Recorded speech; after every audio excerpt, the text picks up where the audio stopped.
আমি ধন্যবাদ জ্ঞাপন করে আমার সংক্ষিপ্ত বক্তব্য এখানেই শেষ করছি।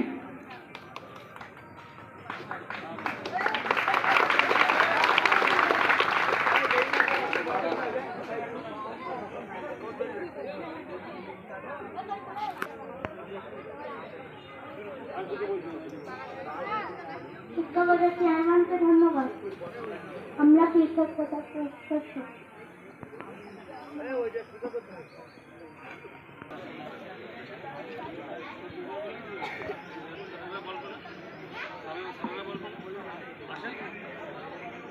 আমার মনে হয় শিক্ষকরাও আমাদের সাথে একতা প্রকাশ করেছে এই বিষয়ে। আমরা যেহেতু ধন্যবাদ জ্ঞাপন করছি, তো শিক্ষকদের পক্ষ থেকে আমার মনে হয় কি হয়েছিল, কি ঘটনা, কি বৃত্তান্ত, এগুলো আমাদের মিডিয়ায় জানানো উচিত, মেইন স্ট্রিম মিডিয়ায় আমাদের জানানো উচিত। তো আমি সহকারী প্রধান শিক্ষককে অনুরোধ করছি, আপনি এই বিষয়ে যাবতীয় ঘটনাক্রম আমাদেরকে বিস্তারিতভাবে বলবেন। বিসমিল্লাহির রহমানির রহিম। আজকের একটা অভিনব অনুষ্ঠান, এখানে ছাত্রছাত্রী, অভিভাবক বৃন্দ, এলাকাবাসী স্বতঃস্ফূর্তভাবে আয়োজন করেছে অভিনন্দন অনুষ্ঠান।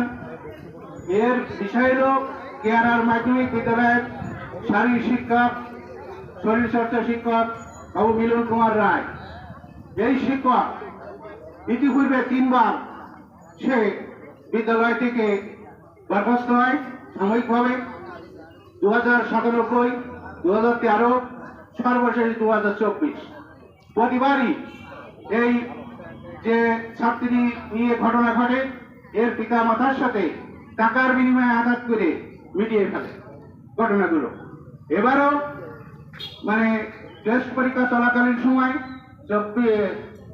24 সালে এই ঘটনা ঘটার পরে রায়না 8ম শ্রেণীর ছাত্রী তাকে বিভিন্ন জায়গায় স্পর্শকাতর জায়গায় হাত দেয়। তখন রায়না কান্নাকাটি করার পরে রায়নার ভাই এবং তার পিতা মাহফুজুল হক নিজে আমাদের কাছে দরখাস্ত দেয়। সেই দরখাস্তর পরিপ্রেক্ষিতে আমরা তখন ইউনো স্যার সভাপতি তাকে কারণ দর্শানো নোটিশ দেওয়া হয়। মিটিংয়ে ইউনো স্যার তাকে সাময়িকভাবে বরখাস্ত করেন ওই ম্যানেজিং কমিটি।